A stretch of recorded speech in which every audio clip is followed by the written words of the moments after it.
Тому нам, друзі, дуже важливо навчитися, якщо ми хочемо в своєму житті, щоб наше серце цілком було віддане Господу, нам дуже важливо мати з ним ці тісні стосунки.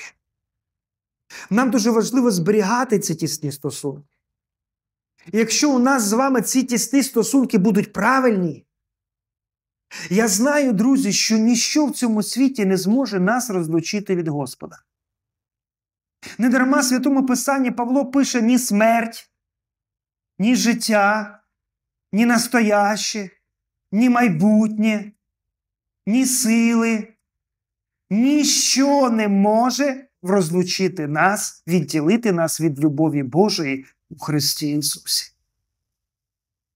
І якщо ми захочемо перебувати в цій любові, Бог дасть нам силу все перенести.